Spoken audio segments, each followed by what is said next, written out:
नमस्कार, स्वागत है आपका हमारे खास कार्यक्रम हरियाणा विकास डायरी में। मैं हूं आपके साथ गौरव राजेंद्र। आज हम बात करेंगे आजादी के अमृत महोत्सव पर सीएम मनोहर लाल ने देश के विभाजन में शहीद हुए वीरों के लिए क्या कुछ फैसले लिए। मुख्यमंत्री मनोहर लाल ने आजादी के अमृत महोत्सव पर कुरुक्षेत्र के शहीद वीरों को याद किया। सीएम कुरुक्षेत्र में विभाजन विभीषिका स्मृति दिवस के राज्य स्तरीय समारोह में शिरकत की। सीएम ने देश के विभाजन के वक्त रक्तपात में अपनी जान गंवाने वाले शहीदों की याद में कुरुक्षेत्र में शहीदी स्मारक बनाए जाने की घोषणा की और विभाजन के दौरान घटित घटनाओं की चर्चा की। विभाजन त्रासदी के विरह की गाथा। देश के विभाजन त्रासदी में शहीदों को याद, शहीदों की स्मृति में बनेगा शहीद स्मारक।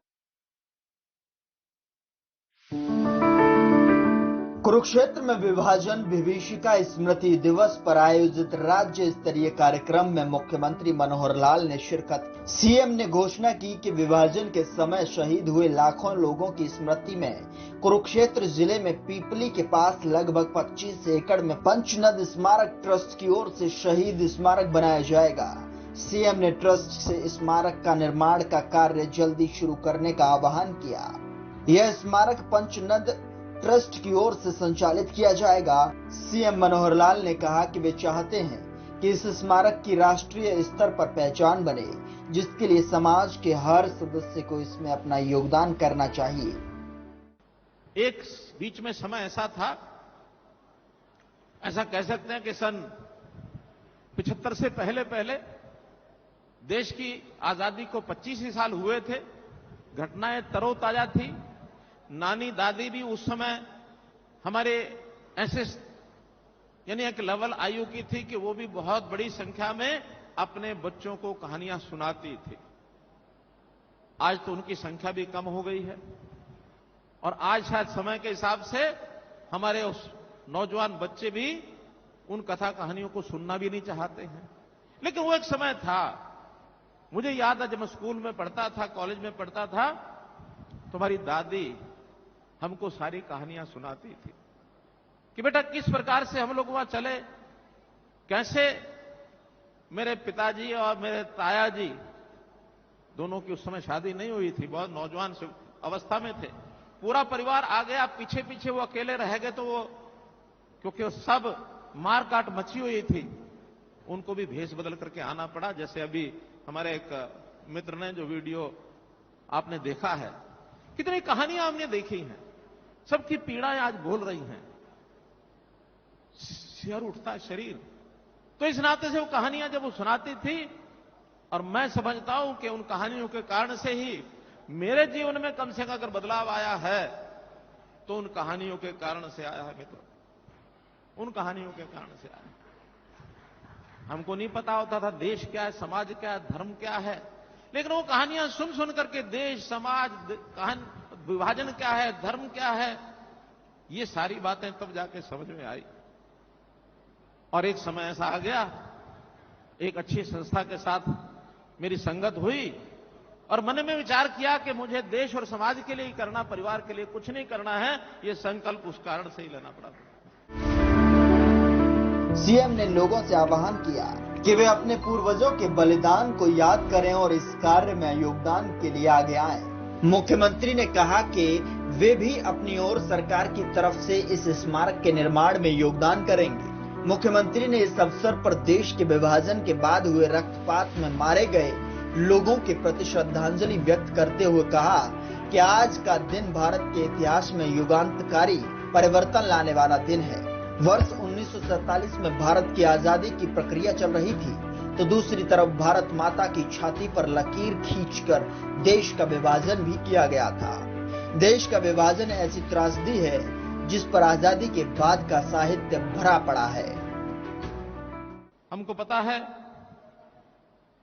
कि आज से 75 साल पहले हिंदुस्तान के नक्शे पर एक लकीर खिंच गई थी, और वह लकीर नक्शे पर नहीं खिंची थी, बल्कि गाज गिरी थी हमारे दिलों पर। लकीर खिंची थी हमारे दिलों के अरमानों पर। भूमि का बंटवारा नहीं था, वो हमारी भावनाओं का बंटवारा हुआ था। पंजाब का विभाजन हुआ, बंगाल का विभाजन हुआ, सिंध प्रांत हमसे अलग हो गया, एक देश के दो देश बन गए। वह लकीर लोगों के खून से हिंदुस्तान के बंटवारे के लिए खींची गई थी। भले ही आज हम आजादी का अमृत महोत्सव मना रहे हैं, देश आज हमारा बहुत आगे बढ़ गया है, चाहे वो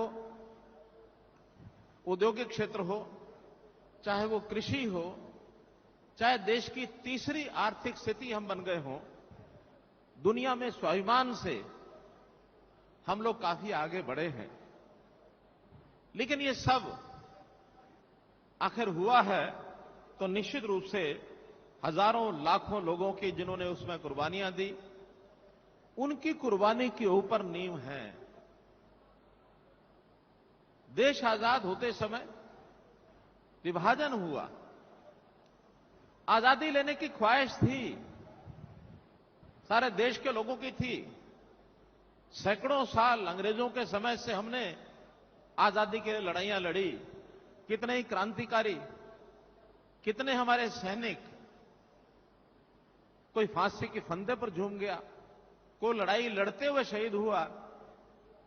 किसके लिए? आजादी के लिए। लेकिन यह पता नहीं था आजादी से पहले देश का विभाजन हो जाएगा। यानी वो 15 अगस्त का दिन ऐसा था, खास करके ऐसे लोगों के लिए जो विभाजन के बाद अपना अपना क्षेत्र, अपने प्रदेश छोड़ करके, विस्थापित होकर के और हजारों किलोमीटर दूर जाकर के उनको बसना पड़ा, रहना पड़ा, विस्थापित होकर के वहां गए हैं। मुख्यमंत्री ने विभाजन के समय को याद करते हुए कहा कि हमारे पूर्वजों ने गर्दन कटाना सही समझा, लेकिन धर्म बदलना नहीं। सीएम ने कहा कि अब यह हमारी जिम्मेदारी है कि हम आने वाली पीढ़ियों को उस वक्त की कहानियां सुनाएं और आने वाली पीढ़ियों को पूर्वजों के संघर्ष और बलिदान के बारे में जानकारी हो। सीएम मनोहर लाल ने राज्य स्तरीय कार्यक्रम में कहा कि विभाजन के वक्त में करीब 1 करोड़ 20 लाख लोगों का विस्थापन हुआ था और लाखों लोग मारे गए थे। हमारे पूर्वजों ने जान से ज्यादा संस्कृति और देश से प्यार को दर्शाते हुए अपना बलिदान दिया। देखने वाले लोग हैं, जो हमारा सबसे जो वहां का व्यूअर है, वो ये जानना चाहता है कि आपका वहां पर कौन से गांव से नाता था बुजुर्गों का?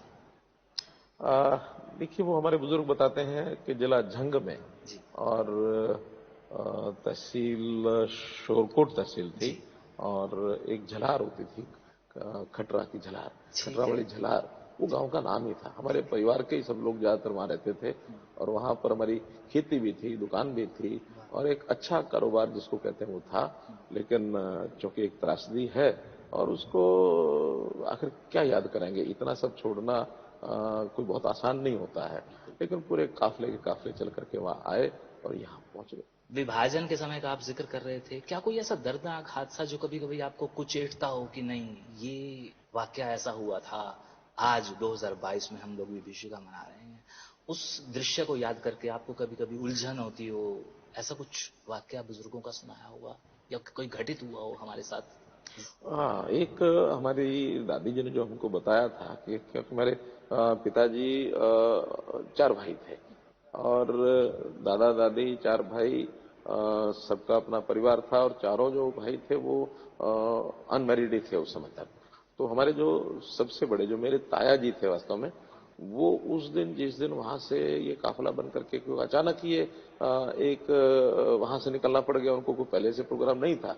तो उस दिन हमारे जो ताया जी थे, जो मेरे पिताजी से बड़े थे, और वो कहीं दूसरे गांव गए हुए थे, कहीं किसी काम से गए होंगे या रिश्तेदारी में गए होंगे। तो हमारे दादाजी ने मेरे पिताजी उस समय वो लगभग 16-17 साल की आयु थी। वो कहने लगे तुम्हारे बड़े भाई जो गए हुए हैं, अब हम यहाँ से निकल जाएंगे तो उनका कौन ध्यान रखेगा, उनको साथ लेकर के आओ। तुम्हारे पिताजी उनको लेने के लिए चले गए और लेने के चले गए। इस बीच में बाकी लोगों को वहां से निकलना पड़ गया। अब निकलना पड़ गया तो पिताजी और पिताजी से बड़े भाई जो थे वो दोनों पीछे रह गए। और वो जब आए तो एक ट्रेन में जब वो बैठे, उन लोगों को बताया भाई काफिला तो आगे चला गया है और ट्रेन में बैठ के चले जाओ, और साथ में ये कह दिया कि इसमें खतरे भी बहुत है, इसलिए कहीं भेष बदल करके जाओगे तो अच्छा रहेगा। तो हमारे दादाजी पिताजी उन्होंने अपना भेष बदला और भेष बदल करके और ट्रेन में बैठ करके आए। और अचानक उस ट्रेन में एक पुलिस का आदमी जो हमारे उस इलाके का ही रहता था वो, तो वो उस ट्रेन में ही था। पिताजी ने उस पुलिस के सिपाही को पहचान लिया तो फिर उनका इस सिपाही को बताना चाहिए। तब उसको बताया कि भाई हम ऐसे भेष बदल करके आ रहे हैं, दोनों भाई हैं, इसलिए हमें सुरक्षित जो है वहां पहुंचाना है। तब उन्होंने अपने उस गार्ड रूम में बैठा करके और उनको लुधियाना तक लेकर के आए। और लुधियाना वो पहुंचे, लुधियाना में कैंप लगा हुआ था, साथ में एक स्थान है लुधियाना के पास सानेवाल में वो कैंप लगा था, वहां वो दोनों पहुंचे। तब परिवार के साथ आकर के मिले। तो इस प्रकार से परिवार बिछड़ भी गया था, तो परिवार बिछड़ करके और वापस आया। हाँ। सीएम ने बताया कि जब वे लोग वहां से आए तो रोटी के लाले थे, सिर पर छत नहीं थी, पहनने को कपड़े नहीं थे, लेकिन उन्होंने फिर भी हाथ नहीं फैलाया, बल्कि मेहनत कर हमारे समाज के लोग अपने पांव पर खड़े हुए और अपने पुरुषार्थ से पुरुषार्थी बने, शरणार्थी नहीं। शरणार्थियों ने अपनी कड़ी मेहनत से बंजर भूमि को उपजाऊ बनाया। मुख्यमंत्री ने घोषणा की कि उपजाऊ भूमि पर मेहनत करने वालों को भी उस पर कुछ अधिकार मिले, इस पर विचार किया जाएगा।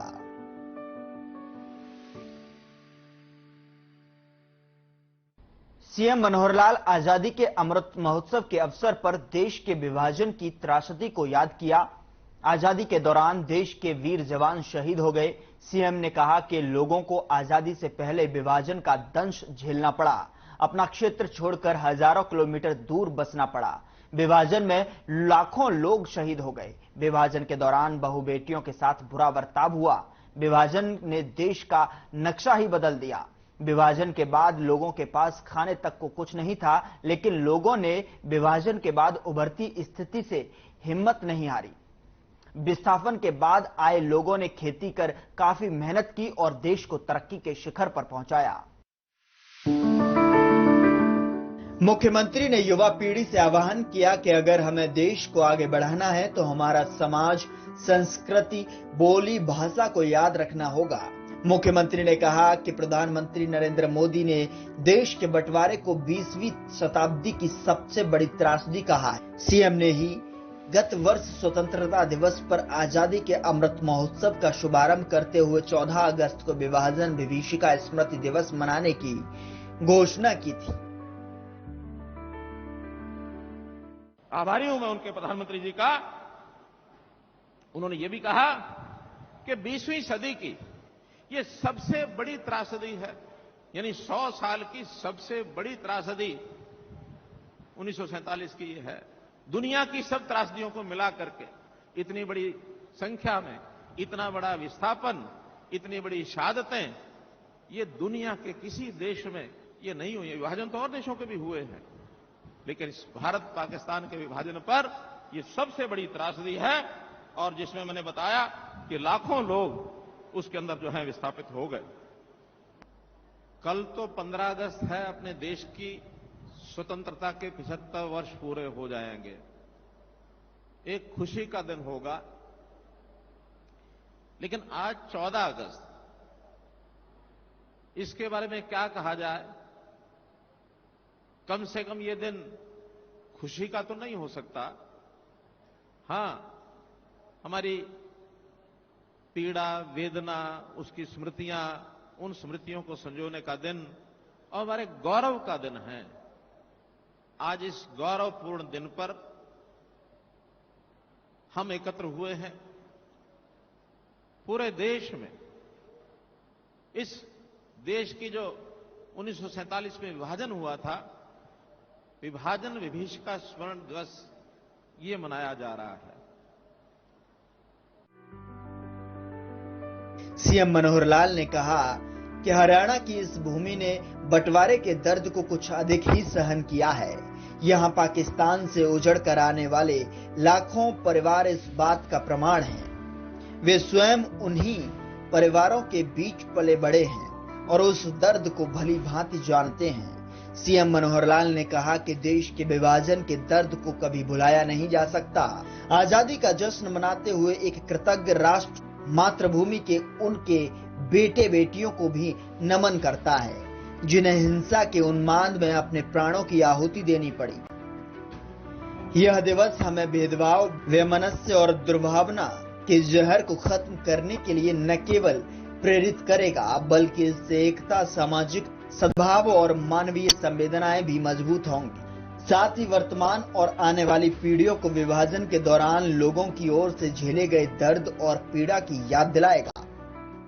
एक हमारे नानी जी बताते हैं कि हमारे जो नानी जी के क्योंकि हमारे मामा जी थे वो भी 9 भाई थे और 9 भाइयों में एक भाई ने अपनी बेटियां यानी जो एक प्रकार से हमारी यानी हमारे मामा जी की बेटियां यानी मेरी बहनें ही हुई एक प्रकार की, तो बड़ी 2 बहनें, उनको बिल्कुल अपने तलवार से गर्दन काट दी उनकी और अपने गांव से जब चले तो ये इज्जत बचाने के लिए कि उनको जिंदा यानी अपनी तलवार से गर्दन काट दी थी और वहां उनकी इज्जत ना लूट जाए, इस प्रकार की घटनाएं भी उस समय क्यों बताते थे, रोंगटे खड़े होने। जब वहां से लोग चले थे तो चलते समय उनको यह नहीं पता था, कहते हैं कुछ यूं बेबसी सी जिंदगी ने देखा था हमें, यूं बेबसी सी जिंदगी ने देखा था हमें, हम सफर पर थे पर मंजिल कहां है पता न था। चल पड़े काफिले में, जाना कहां है पता नहीं। कोई 15 अगस्त को निकला, कोई 16 को निकला, कोई 17 को निकला और फिर कोई पैदल काफिले में आ रहे हैं, कोई ट्रेन में आ रहे हैं, कोई अपनी बैलगाड़ी लेके चल पड़े हैं। कुछ लोगों ने अपना सामान उठाया लेकिन पैदल चलते चलते सामान को साथ ला नहीं सकते थे और वहीं पर सामान को फेंकना पड़ गया रास्ते में।